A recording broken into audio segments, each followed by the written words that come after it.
자, 이제 그 인공지능법 관련해서 우리 김동환 변호사님께서 나오셔서 최근 EU 인공지능법의 내용과 이제 국내 기업에 주는 시사점에 대해서 말씀해 주시겠습니다.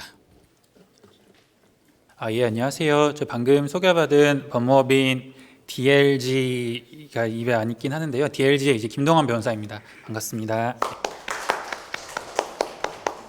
사실 저희 세미나 하면서 이렇게 한 지역의 다양한 연계성이 조금씩 있긴 하지만 법률들을 하루에 좀 톱파보는 세미나가 제 기억에는 거의 처음인 것 같은데요. 그래서 사실 이미 GDPR 관련해서 정보를 주입하시느라 엄청 피로감이 있으실 것 같습니다. 근데 이제 저는 어떻게 보면은 지금 시행되지 않은 향후의 얘기를 조금 미리 지금 뭐 이런 식으로 EU에서는 인공지능 관련된 법안이 통과가 돼서 이렇게 시행이 될 예정이고 우리나라 기업들은 이런 부분들을 신경 쓸 필요가 있을 걸로 예상된다 정도로 이제 말씀을 드릴 거라서 이게 좀 PPT는 어쩔 수 없이 이제 법률 관련된 소개 위주다 보니까 조금 딱딱하긴 한데 조금 중요한 부분들 위주로 짚어가면서 진행을 하고 나머지는 이 자료가 공개가 될 테니까 필요하시면은 보시고 추가적으로 궁금한 부분이 있으시면은 여쭤봐 주시면 좋을 것 같습니다. 세션은 이렇게 크게 두 가지. 그러니까 결국 저희가 EU 사실은 이제 미국의 지금 발된 행정명령이랑 EU AI 액트랑 영국 스위스의 이제 AI 액트 관련된 입법 동향이 크게 글로벌하게 조금 많이 회자가 되는데요. EU AI 액트랑 그 나머지로 좀 구분이 되죠. 그래서 이제 소위 EU AI 액트는 수평적 규제다. 그래서 리스크 베이스드 어프로치를 해서 우리나라로 따지면 비례의 원칙인데요. 그러니까 높은 위험도에는 고강도의 규제를 이라는 원칙 하에 이제 특정 그 위험 카테고리를 구분하고 거기에 해당하는 AI 시스템이면은 이런 규제를 한다라고 일률적으로 하는 규제 체계를 갖추고 있고요. 그 외 국가들은 아직 이제 법이 이제 발효되거나 통과되지는 않았는데 조금 포인트별로 접근을 해야 된다라는 입장을 취하고 있어서 조금 상반된 어떤 동향이긴 합니다. 다만 이제 우리나라가 입법을 하는 경우에는 뭐 일본, 미국, EU 다양한 국가의 법률을 참고해서 제정을 하는데요. 개인정보보호법 같은 경우에는 저희 오늘 논의한 GDPR이 많은 영향을 미쳤다 보니까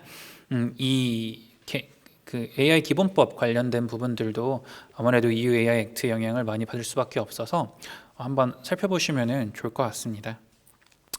이게 이제 하나의 사례로 가지고 왔는데요. 이게 뭐 AI 관련해서 관심 있으신 분들은 아실 텐데 이게 이제 뭐냐면은 미국에서 컴퍼스라는 프로그램을 되게 옛날부터 썼는데요. 이게 뭐냐면은 죄수들이 가석방 여부를 이제 법원에서 판단을 해야 되는데 결정에 참고하는 AI 알고리즘 시스템을 옛날부터 썼었습니다. 이게 한 2016년, 7년 이때부터 썼을 텐데요.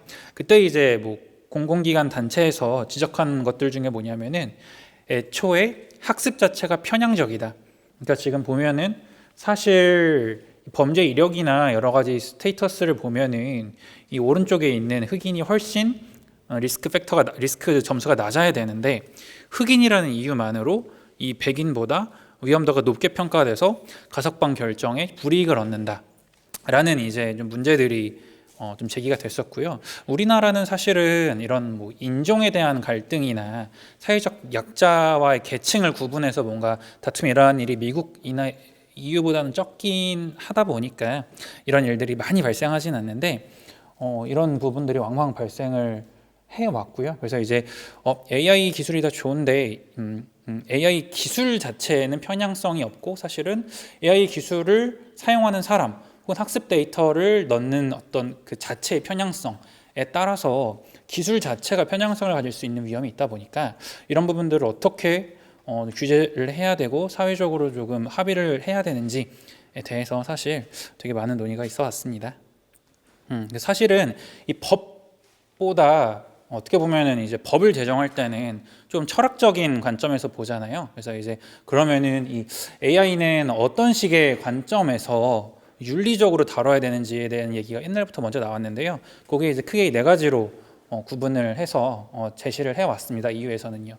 이게 좀 특이한 게 에틱스라고 하면은 우리나라에서는 윤리라고 이제 번역이 되지 않습니까? 근데 이제 좀 문화의 차이인 게 서구권 같은 경우에는 에틱스의 사전 같은 걸 찾아보면은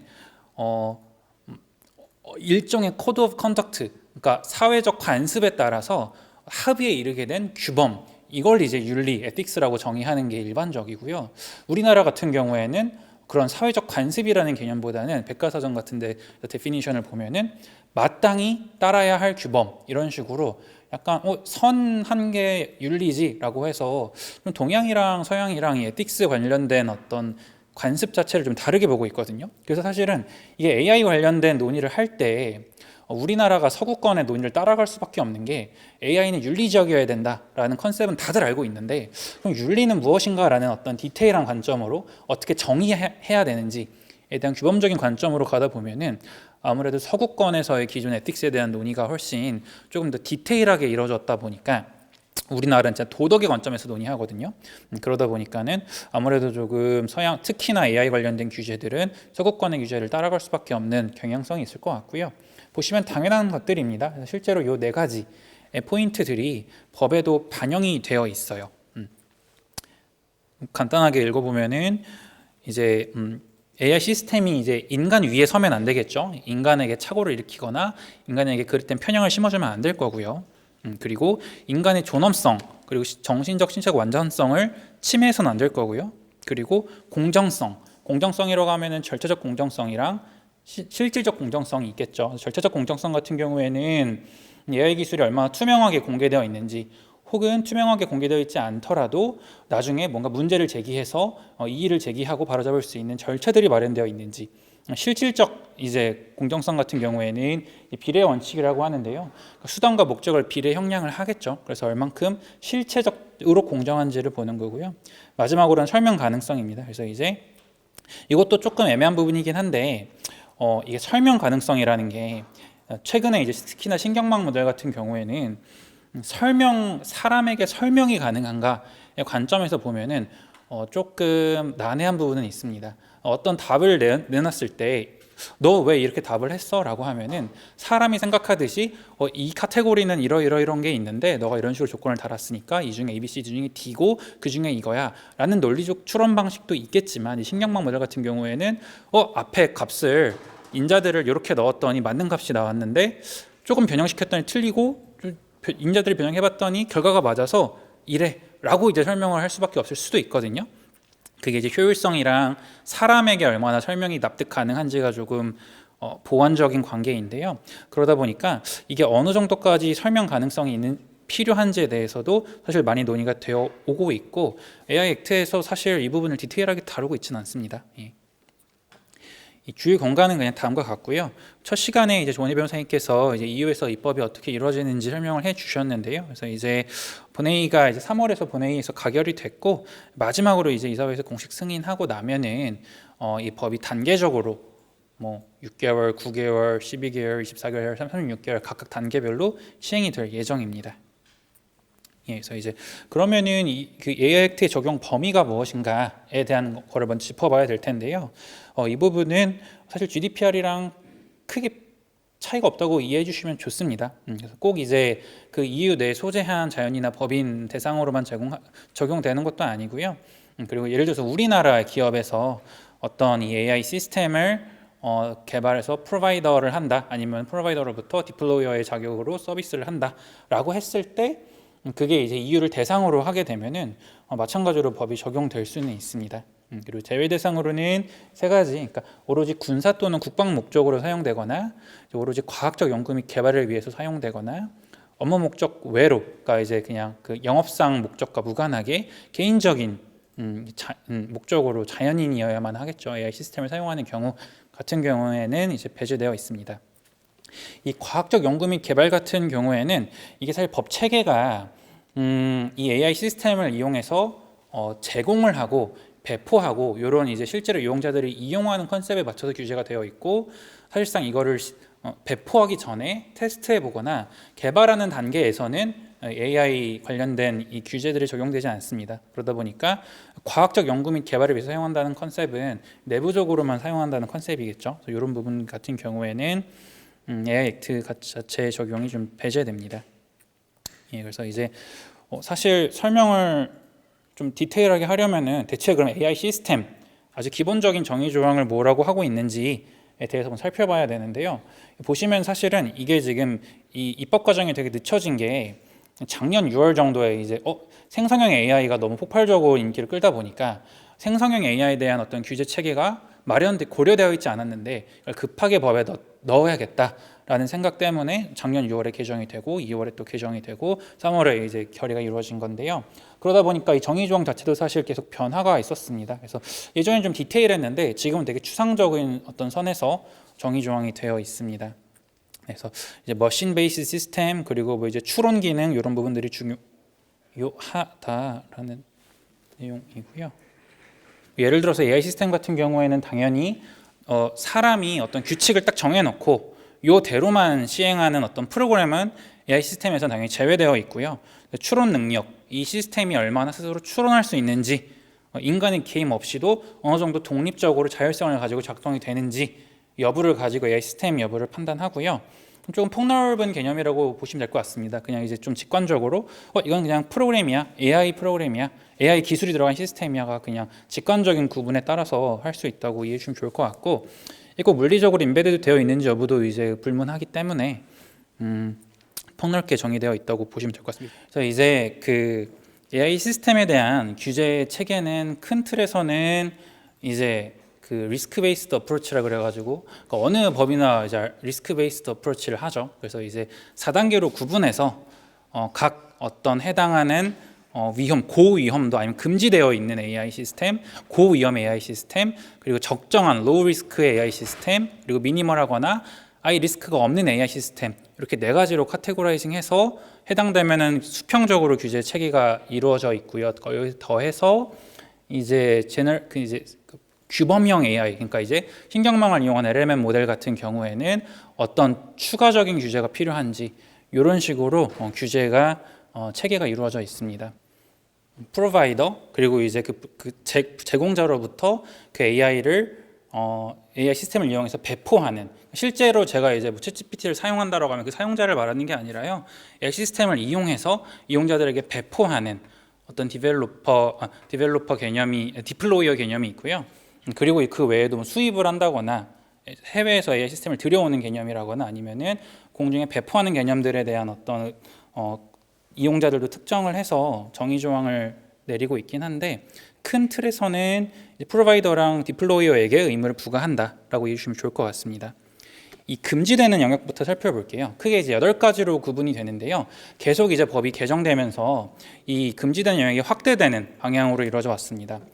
하나씩 그냥 살펴봐 주시면 좋을 것 같은데, 이게 사실 금지되는 영역이다 보니까 정부 차원에서 약간 이런 컨셉이 많습니다. 사실 EU가 처음에 이제 금지되는 영역을 고려할 때 좀 중국의 사례를 이제 많이 참고했습니다. 중국 같은 경우에는 크게 이제 2가지 사례가 있는데, 하나는 이제 CCTV 같은 영상 정보로 개인들을 판독하는 천라공정이라고 하나요? 하여튼 이제 그런 어떤 이제 일종의 빅브라더 같은 시스템이 하나가 있고, 그리고 이제 개인에 대한 소셜 스코어링을 하는, 그러니까 그 개인들을 또 이제 하나하나 특정을 해서 AI 기술을 이용해서 뭐 그게 신용도가 됐든 사회적 계층이 됐든 여러 가지 이제 평가를 하는 그런 시스템을 운영하고 있는데, 이게 이제 인간의 기본권 차원에서 비판을 되게 많이 받아봤고 지금도 받고 있고요. 그러다 보니까는 이후에서는 이제 요걸 이제 조금 금지하는 방향으로 규제들을 많이 만들되, 공공의 영역뿐만이 아니라 민간 사업자들도 준수해야 되는 금지 영역들을 일부 만들어놨습니다. 일본 같은 경우에는 사실은 뭐 읽어보면 너무 마땅히 이래야 되는 부분인데요. 민간에도 당연히 적용이 되고요. 다만 이제 이 잠재의식의 조작이 어디까지를 의미하고 해당할 것인가에 대해서는 명확히 기준을 만들고 있진 않아요.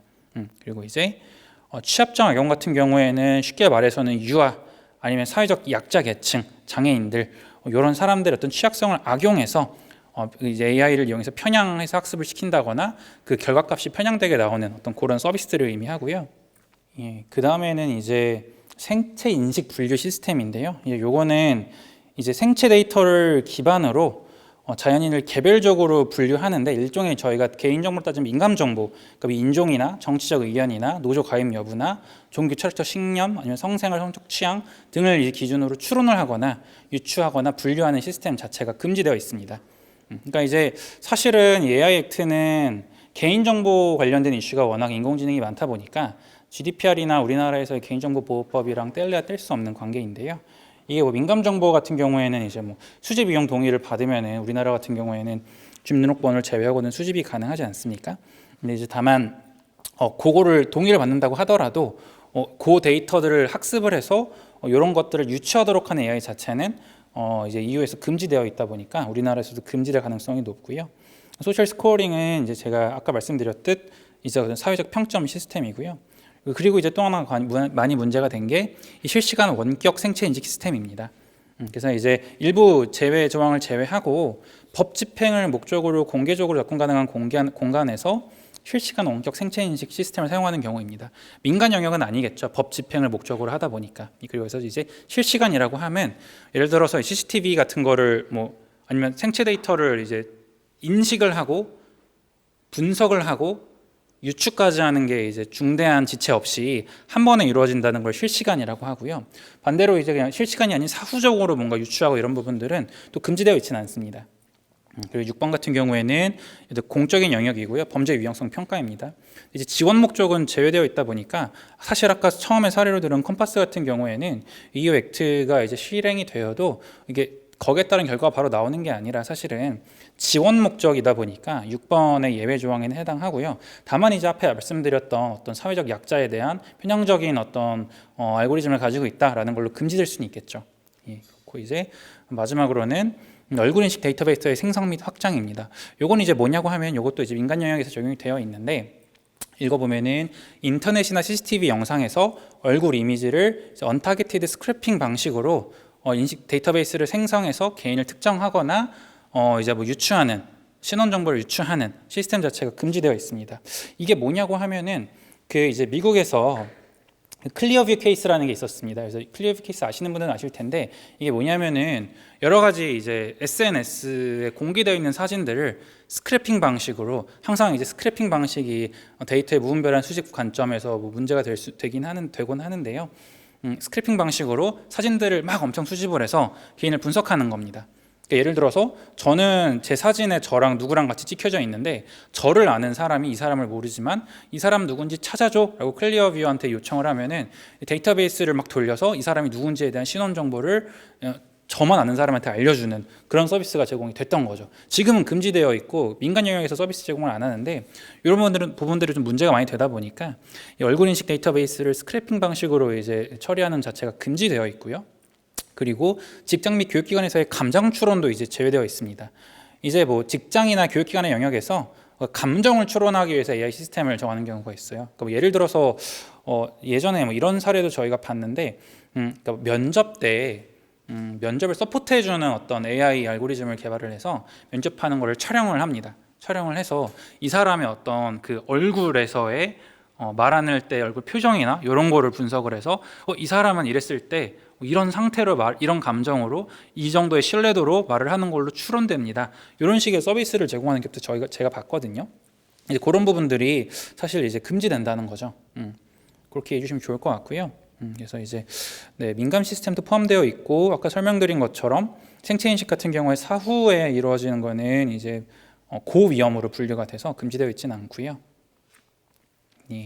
8개를 살펴봤고 그 다음에 이제 고위험 시스템 관련해서도 이제 기준을 좀 설명드릴 예정인데 크게 두 가지가 있습니다.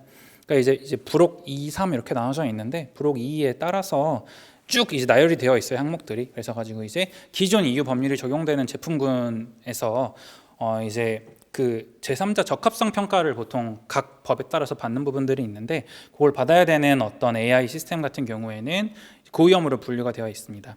빨간색이 이제 예시인데요. 보시면 사실은 되게 많은 부분들이 포함이 되어 있어요. 그래서 이제 뭐 사실 되게 관심이 많은 뭐 의료기기나 체외진단 의료기기 같은 경우에도 AI 시스템이 도입되면은 지금 이제 액트상에서는 하이리스크 AI 시스템에 해당돼서 이게 하이리스크 AI 시스템이면은 지켜야 되는 것들이 엄청 많아지고 그렇지 않으면은 엄청 적어지거든요. 그러다 보니까 이거 어떻게 하지? 라는 생각들을 많이 하시는 경우가 많고요. 예, 그리고 이제 안엑스 3, 그러니까 그 부록 3에 들어가 있는 그 시스템들도 하이리스크 AI 시스템으로 분류가 되어 있습니다. 다만 이제 예외적으로 이제 개인을 프로파일링하는 어떤 AI 시스템 같은 경우에는 뭐가 됐던 항상 고위험으로 간주를 한다라는 취지이고요. 그리고 이제 중대한 영향을 미치지 않는, 그러니까 AI 시스템이 그 어떤 판단의 의사결정에 중대한 영향을 미치지 않는 어떤 그런 AI 시스템이거나 아니면은 자연인의 건강 안전 또는 기본권에 중대한 위해를 가할 위험이 없는 경우에는 예외로 되어 있습니다. 근데 이 규제 체계가 하이리스크 AI 시스템인 거를 누가 판단하나요? 라고 했을 때 사업자가 스스로 판단을 해서 내가 AI 시스템을 개발하는 혹은 디플로이하는 어떤 사업자인데 하이리스크가 아닌 것 같아 라고 하면 거기에 대한 근거를 스스로 준비해야 되는 그런 체계로 법제화가 되어 있습니다.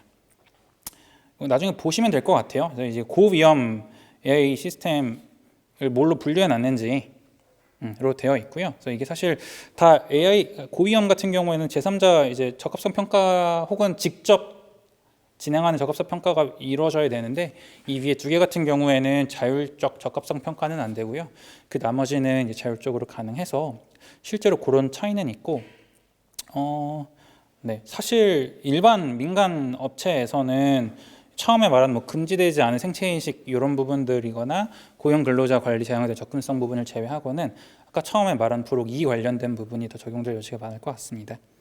예, 의무들이에요. 되게 많죠. 그래서 한번 이것도 읽어보시면 좋을 것 같은데요. GDPR이랑 관련이 있는 부분들도 일부 있습니다. 그러니까 GDPR 같은 경우에는 이제 특정 카테고라이즈화된 개인정보 같은 경우에는 원칙적으로 이제 처리가 금지되어 있는 어떤 조항들이 있는데 이 AI 액트에는 요게 예외 규정들을 일부 마련하고 있고요.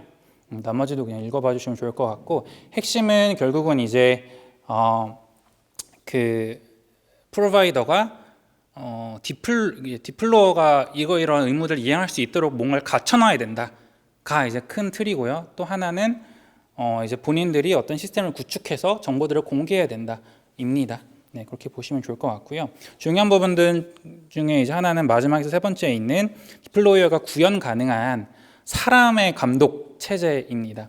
결국은 AI 시스템을 어떻게 관리 감독하냐, 이걸 AI한테 맡겨야 되는 거 아닌가라는 생각들도 많이 하실 텐데 결국 AI를 통해서 AI 시스템을 관리 감독한다고 하더라도 거기에 대한 최종 컨트롤 권한은 꼭 사람이 가지고 있어야 된다. 어떤 대원칙을 가지고 있는 거고요. 그러다 보니까 사람이 감독 가능하도록 프로바이더가 감독하는 건 아니고 이제 이걸 배포한 디플로이어가 감독을 할 텐데 감독이 가능한 어떤 내용들을 만들어야 됩니다. 근데 이제 이걸 어떤 식으로 할 건지가 되게 중요한데 구체적인 내용은 이제 좀 부재인 상황이고요.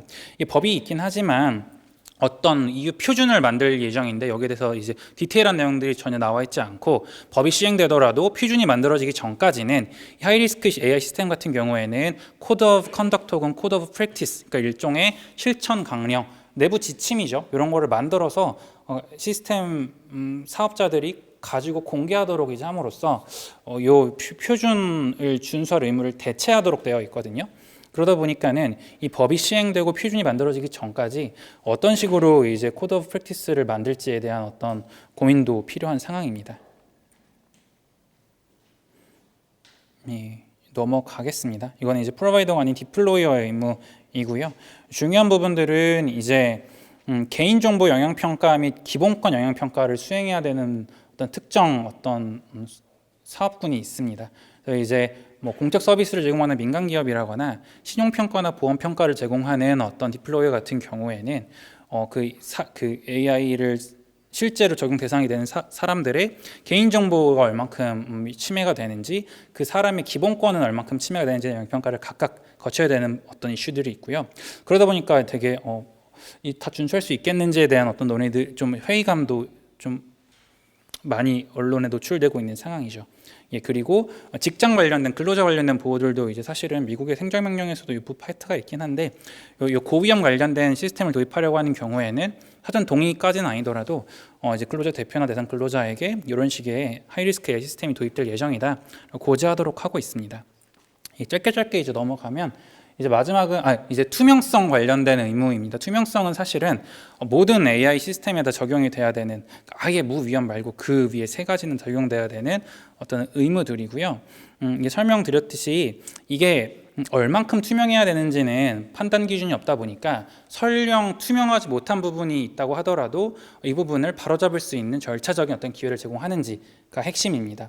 이게 결국은 뭐 오픈 AI라고 하더라도 관련된 알고리즘들이 영업 비밀로 다 보호가 되어 있을 거고 이 어떤 이 상호작용에 따른 전체 알고리즘이나 학습 방식을 다 공개해 달라라고 하는 부분들이 일부 문제가 될 수 있는 부분들이 있다 보니까 영업 비밀과 투명성의 어떤 형평성이 이루어져야 될 거고요. 그리고 이제 언론에 많이 이제 공개됐던 이제 뭐 생성 조작된 이미지나 딥페이크 같은 콘텐츠 같은 경우에는 라벨링 이제 실제로 이 딥페이크를 알 수 있도록 해야 된다는 의무이고요. 다만 이제 뭐 예외적으로 콘텐츠가 명백히 예술적, 창작적, 풍자적, 허구적인 저작물인데 이게 이제 실제로 예술 목적으로 뭐 어디 뭐 게시가 된다라고 하면은 그거는 방해되지 않는 어떤 적절한 방법으로 라벨링 어떤 할 수 있는 방법들을 제시하겠다. 라고 하는 겁니다. 설령 그리고 딥페이크 영상이라고 하더라도 최종적으로 사람이 검수했다, 사람이 거기에 대한 책임을 진다라고 하면은 관련된 규제가 적용되지는 않습니다. 이게 사실은 저희가 금융에서 이제 제가 지금 단어가 잘 기억이 안 나는데 퀀트인데 알고리즘으로 트레이딩하는 게 있지 않습니까? 그것도 이제 마찬가지로 우리나라에서도 이제 관련된 이제 얼마나 안전한지 1년 6개월 동안 평가를 하고 도입을 하는데 마지막으로 사람이 개입하면 그런 평가가 필요 없거든요. 그러다 보니까 AI의 전반적인 규제 체계가 결국 최종적으로 사람이 관리 감독을 하는지 여부에 따라서 달라진다고 보면 좋을 것 같고요. 그리고 마지막으로는 이제 생성형 AI 관련된 규제인데 이게 지금 개념적으로 이렇게 되어 있다는 부분 읽어주시면 좋을 것 같고 다만 연구 개발 프로토타입 제작 활동 등을 위해서 시장에 출시되기 전에 사용되는 AI 모델은 지금 이 규제 대상에서는 제외되어 있습니다. 그래서 좀 이 생성형 AI, 그러니까 범용 AI, GPAI라고 제가 칭하겠습니다. 여기에 대해서는 조금 특수한 규제들이 있습니다. 그래서 이제 실제로 GPAI 모델에 대한 설명들을 다 공개해야 되는데 그게 이제 뭐 특정 모델의 요소 및 개발 프로세스 상세한 프로세스에 대한 설명도 요구하고 있고요. 다만 이제 이게 어디까지 상세하게 요구를 할 건지에 대해서도 정해지지는 않은 상황입니다. 그리고 학습에 사용된 콘텐츠에 대한 상세한 요약본 작성 및 공개도 이제 되어 있는데요.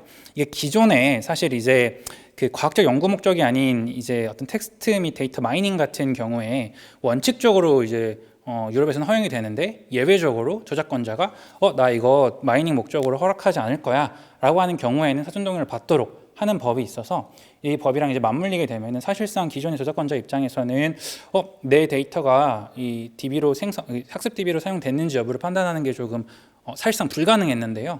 엄청 어렵거나 이 법이 시행이 되면은 이 학습 데이터들이 공개가 되다 보니까 내가 이 권리를 유보했는데도 사용했네 라고 해서 권리에 대한 어떤 정리가 훨씬 더 수월해질 거라고 이제 예상하고 있습니다.